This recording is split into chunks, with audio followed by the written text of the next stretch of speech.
Olá para quem nos acompanha, bem-vindas e bem-vindos a mais uma das nossas investigações profundas. É ótimo estar aqui para mais essa conversa. O nosso mergulho de hoje vai explorar um documento que é o verdadeiro roteiro dos maiores dramas familiares e disputas de poder da humanidade. Só que ele vem disfarçado de um manual técnico, sabe? Com certeza, é aquela frieza jurídica cobrindo emoções bem complexas. Exato. Nós estamos com um material fascinante sobre direito civil em mãos. Especificamente o capítulo que trata das disposições testamentárias e revogação. E a nossa missão hoje não é repassar o básico, mas sim mergulhar nas minúcias táticas e naquelas fricções filosóficas que a lei impõe quando o assunto é o destino do patrimônio de alguém. Porque testamento não é só matemática, né? Longe disso. Vamos analisar como a legislação tenta orquestrar o comportamento humano. A lei limita o controle pós-morte e tenta lidar com as surpresas inevitáveis que surgem quando alguém parte e deixa bens, expectativas e, às vezes, segredos terríveis para trás. O que torna esse material tão rico é justamente a tensão constante entre a vontade individual de quem está partindo e os limites de ordem pública que são impostos pelo Estado. Como um cabo de guerra invisível. É bem isso. Porque, no fundo, quando analisamos essas regras sobre testamentos, a gente percebe que a discussão transcende a mera transferência de dinheiro ou de propriedades.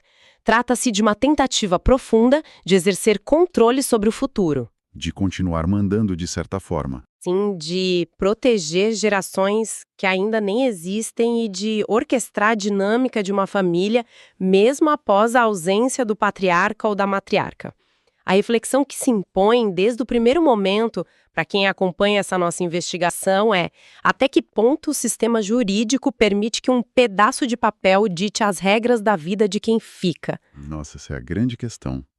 E quão vulneráveis estão essas arquiteturas patrimoniais frente à imprevisibilidade da vida real, porque a vida real é bagunçada. Certo. Vamos desvendar isso começando por uma distinção que o texto estabelece de imediato e que praticamente dita todo o ritmo da sucessão.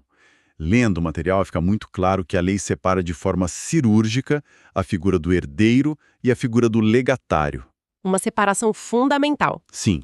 E o documento usa exemplos muito pragmáticos para ilustrar o que é o legado. Ele fala sobre, deixar um apartamento em São Paulo para o João. Que é o que a lei chama de legado de coisa certa. Isso.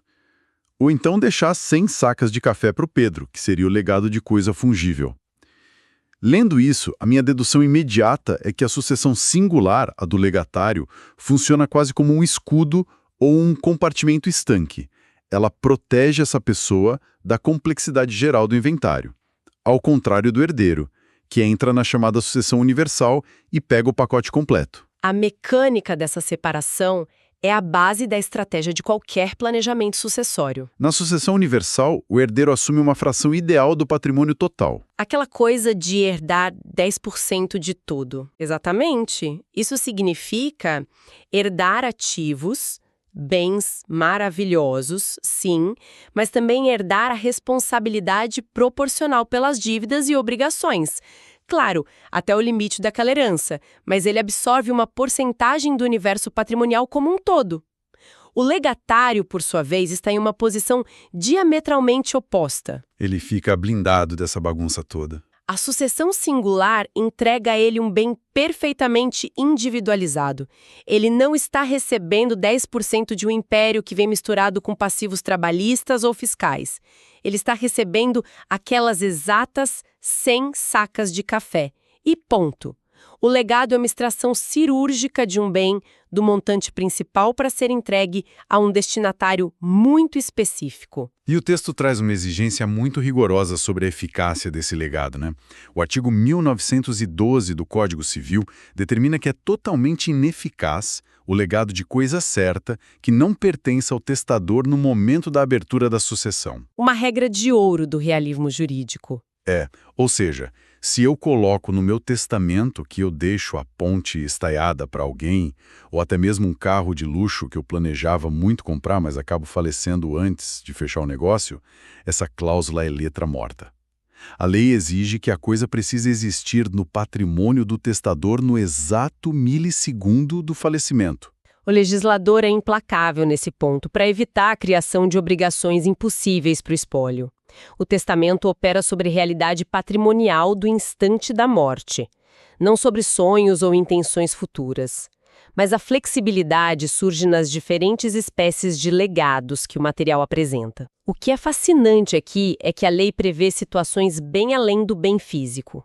Como o legado de crédito, por exemplo. Isso mesmo. No legado de crédito, o testador transfere para o legatário o direito de cobrar uma dívida que um terceiro tinha com o falecido. Há também o legado de quitação de dívida, que é uma ferramenta poderosíssima onde o testador perdoa no próprio testamento uma dívida que o legatário tinha para com ele. É essencialmente um instrumento de pacificação familiar, né? A pessoa acorda sem a dívida e o espólio não precisa entrar em litígio com aquele indivíduo. E o texto também menciona o legado de alimentos, que, só para esclarecer para quem nos ouve, não se resume a entregar cestas básicas. Não, é muito mais amplo. É uma prestação periódica, como uma pensão mesmo, garantindo subsistência, vestuário, moradia. E ainda tem o legado de usufruto, que é uma manobra estratégica clássica. Muito comum no Brasil, aliás. O testador não dá a propriedade definitiva de um imóvel, por exemplo, mas garante que o legatário possa morar lá ou alugar e ficar com a renda pelo tempo determinado. Agora, sobre a entrega física de tudo isso, o material detalha uma regra de tudo ou nada que eu achei impressionante. O legatário adquire o direito à coisa certa no momento da morte, mas ele é proibido de aceitar apenas uma parte de um legado que seja parcialmente oneroso, conforme o artigo 1923. Essa regra do tudo ou nada revela a intenção da lei de respeitar a arquitetura do testamento como um bloco indivisível de vontade. O testador muitas vezes atrela um benefício a um encargo. Ele faz uma jogada casada. Exato. Ele pode deixar uma fazenda maravilhosa, mas que carrega uma hipoteca pesada ou uma servidão ambiental super complexa. A lei impede que o legatário fatie essa disposição, aceitando a terra fértil e renunciando à área problemática. A aceitação precisa ser integral. Engole o choro e leva o pacote todo ou não leva nada. Ou seja, a lei não deixa a pessoa escolher só a parte boa. Nem pensar. E outro ponto nevrálgico sobre entrega é a distinção entre propriedade e posse. O direito à propriedade daquela coisa certa nasce no exato momento da abertura da sucessão, que é a morte. No entanto, a posse física, a entrega das chaves daquele apartamento em São Paulo, depende da partilha. O legatário não pode simplesmente arrombar a porta e entrar. De jeito nenhum. Os herdeiros ou o testamenteiro precisam primeiro fazer o levantamento do espólio para garantir que aquele bem não será necessário para quitar dívidas primárias do falecido. O legatário é dono na teoria muito antes de ser dono na prática. É muito interessante observar que, com todo esse rigor metodológico, a lei também entende que os planos humanos são frágeis. O que me chamou a atenção no material foi a criação de verdadeiros planos de contingência jurídicos. Eu fico imaginando o cenário. O testador desenha todo esse planejamento, deixa o apartamento para o João e o café para o Pedro. Mas e se o João morre antes do testador? A pré-morte é super comum de acontecer. Ou, e se o João simplesmente repudia o legado porque não quer arcar com os custos de condomínio e manutenção daquele imóvel? É aí que o Código Civil introduz a substituição testamentária. Funciona literalmente como um sistema de backup, permitindo que a pessoa preveja essas falhas e nomeie substitutos diretos para evitar que o bem caia na vala comum da sucessão legítima. A substituição testamentária, lá no artigo 1947, é a prova cabal de que o legislador reconhece a imprevisibilidade da existência.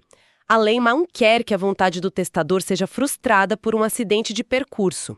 A modalidade mais comum apresentada no texto é a substituição vulgar ou originária. Que é o simples plano B. E isso é a simples indicação de uma segunda pessoa, caso a primeira não possa ou não queira aceitar a herança ou o legado. O testador determina que o apartamento vai para o João.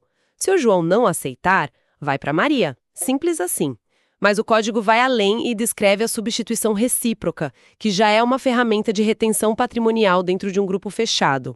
Analisando essa substituição recíproca, ela parece ser muito usada quando o testador quer beneficiar um núcleo bem específico, como um grupo de sobrinhos ou de sócios.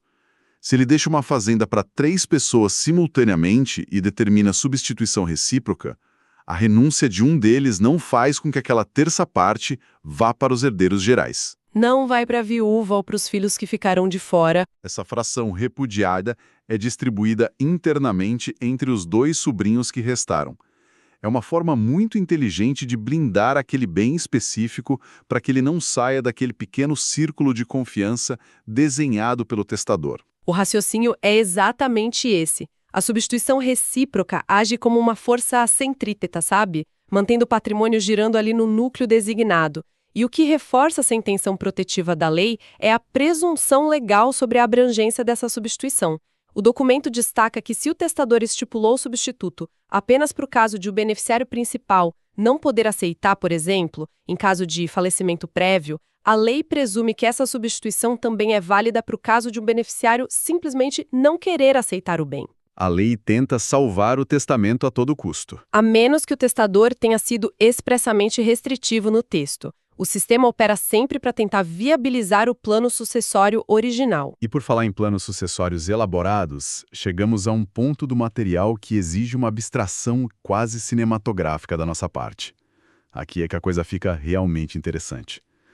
Se a substituição ordinária é um simples plano de contingência, o fideicomisso é uma viagem no tempo jurídica. É o instituto mais complexo que temos nesse documento. Lendo as regras sobre isso, a sensação é de estar diante de um mecanismo criado para exercer poder sobre pessoas que ainda nem respiram.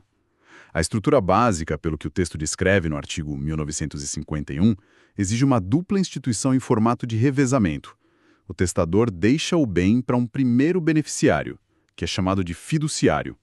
Esse cara tem a posse e a propriedade, mas com uma obrigação inescapável. Após um certo tempo, ou após a sua morte, ou ao se cumprir uma condição específica, ele tem que passar a propriedade adiante para um destinatário final, o fideicomissário. Exatamente. É uma herança com prazo de validade para o primeiro recebedor. É bizarro pensar que você ganha algo sabendo que vai ter que devolver. Mas o fideicomisso é, de fato, a engrenagem mais controversa desse capítulo. Historicamente, raízes de institutos parecidos foram usadas pela aristocracia para manter grandes fortunas e latifúndios intactos por gerações e gerações, impedindo a dissipação do patrimônio. A lógica é transferir a propriedade de forma resolvível. Resolvível quer dizer temporária nesse caso. Isso. O fiduciário recebe o bem, tira proveito dele, mas ele é essencialmente um guardião temporário. O testador não confia plenamente que o patrimônio chegará ao destinatário final se ele o entregar de forma absoluta ao primeiro herdeiro. Então ele cria essa obrigação legal de repasse. Mas a lei moderna brasileira colocou uma trava violentíssima nessa pretensão de controle infinito, não foi? O detalhe mais impactante do documento, lá no artigo 1952, é a regra de ouro de que o fideicomisso só é válido se o beneficiário final, o fideicomissário, não estiver sequer concebido no momento da morte do testador. Essa é a grande sacada da nossa legislação atual. Ou seja, eu não posso usar o fideicomisso para passar um bem para o meu filho e obrigá-lo a passar para o meu neto que já está engatinhando na sala de estar. O alvo final dessa engenharia precisa ser obrigatoriamente uma prole eventual.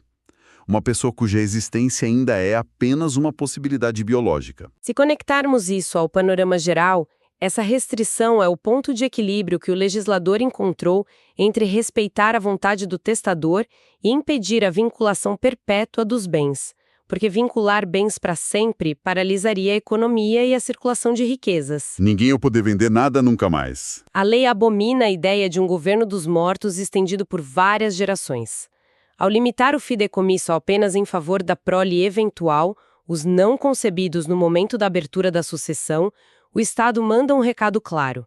Você pode planejar para a geração que ainda vai nascer, mas o controle para por aí.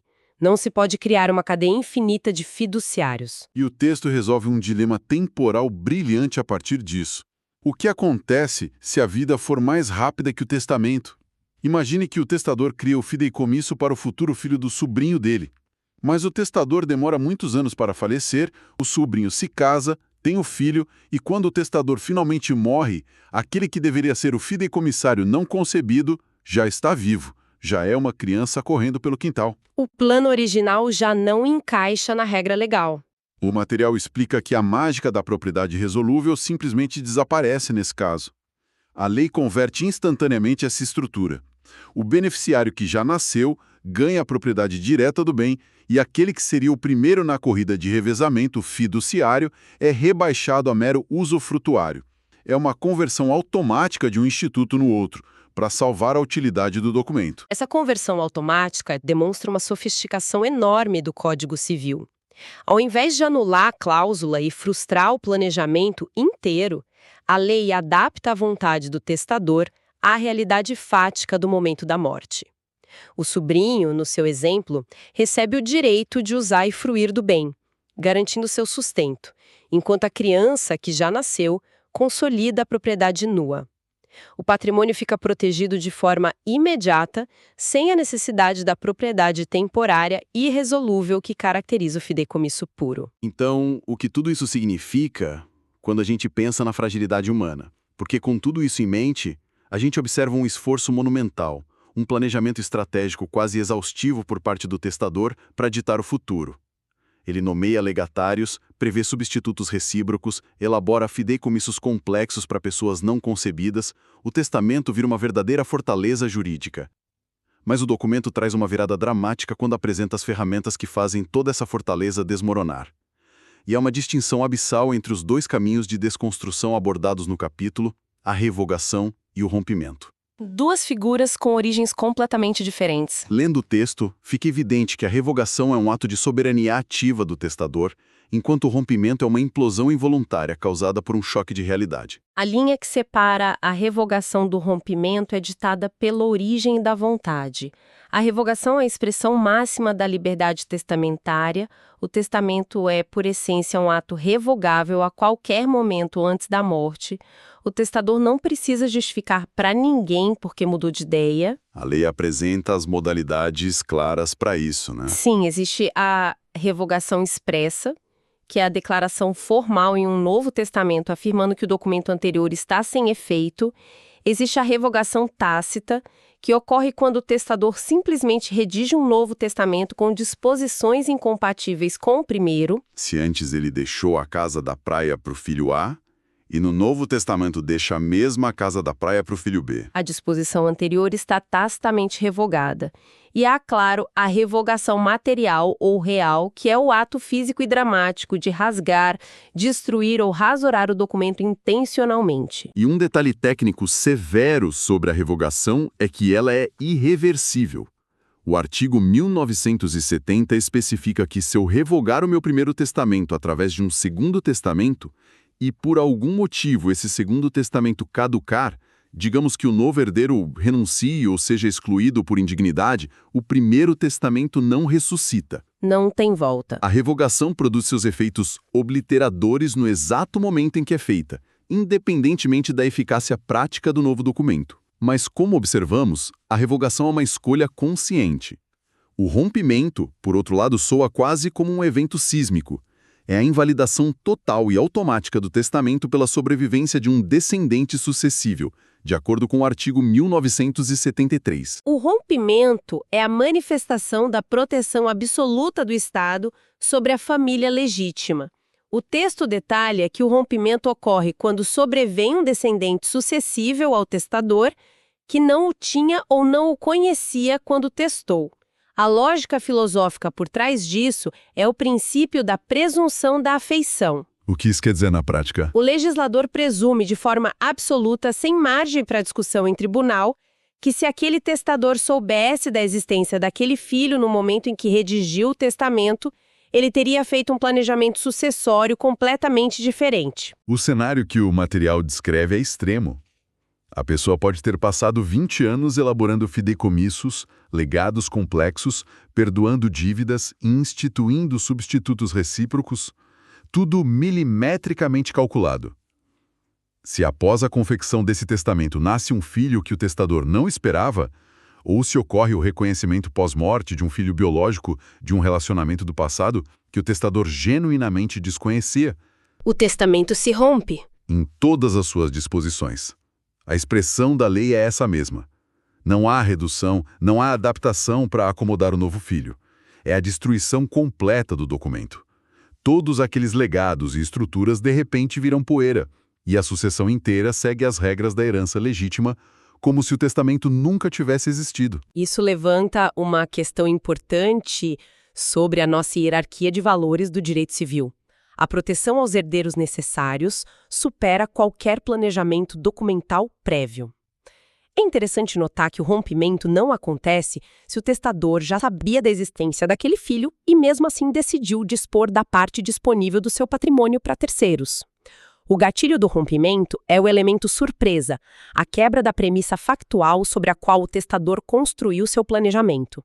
O surgimento do herdeiro desconhecido destrói a base de vontade do documento. É de tirar o fôlego analisar a fragilidade de um instrumento jurídico tão solene frente a uma simples reviravolta da vida humana. Para encaminhar a etapa final da nossa análise, o material aborda quem é a figura encarregada de fazer com que os testamentos que sobrevivem a tudo isso sejam efetivamente cumpridos, e também apresenta uma ferramenta para os desejos mais imediatos e sentimentais da sucessão. Vamos olhar para o testamenteiro e para o codicilo.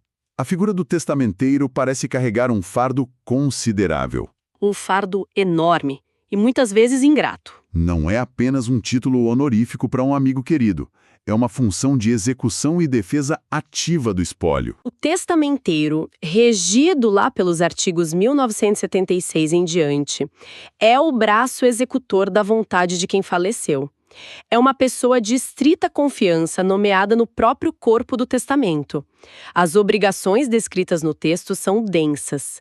Ele não apenas deve propugnar pela validade do testamento, o que significa, muitas vezes, ter que enfrentar e litigar contra herdeiros insatisfeitos que tentam anular o documento em tribunal. Ele vira o alvo da raiva da família. Muitas vezes sim.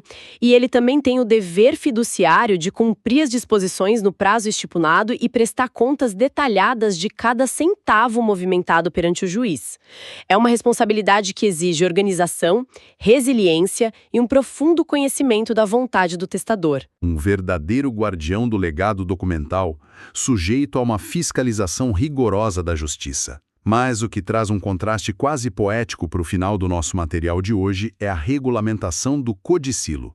Depois de navegarmos por fideicomissos aristocráticos, transferências de latifúndios e a fúria invalidante do rompimento, o codicilo surge como um respiro de humanidade e informalidade na lei. É um instrumento muito menos solene que dispensa a burocracia pesada e as testemunhas instrumentais do testamento público. O codicilo, no artigo 1881, atende à necessidade prática e emocional da proximidade da morte. A lei reconhece que, paralelamente à transmissão de grandes blocos de patrimônio, existem os microdesejos. Aquelas coisas pequenas, mas que importam muito. Exato. São as disposições de última vontade que têm um valor econômico irrisório, mas um peso sentimental incalculável. O texto especifica que, através de um simples escrito particular, datado e assinado, a pessoa pode fazer disposições especiais sobre o seu próprio enterro, distribuir esmolas de pouca monta e, principalmente, legar móveis, roupas ou joias de pouco valor de seu uso pessoal. É a lei criando um espaço seguro para quem vai decidir quem fica com o casaco favorito, quem vai herdar o relógio de pulso que passou pelo avô, ou garantindo que uma determinada música toque na cerimônia de despedida.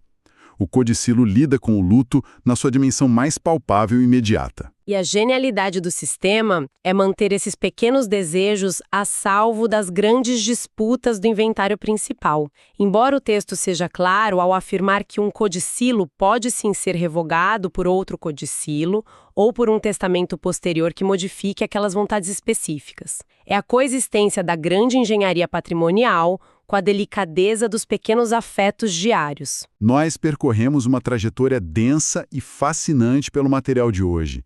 Iniciamos compreendendo a precisão cirúrgica de um legado frente à amplitude de uma herança universal.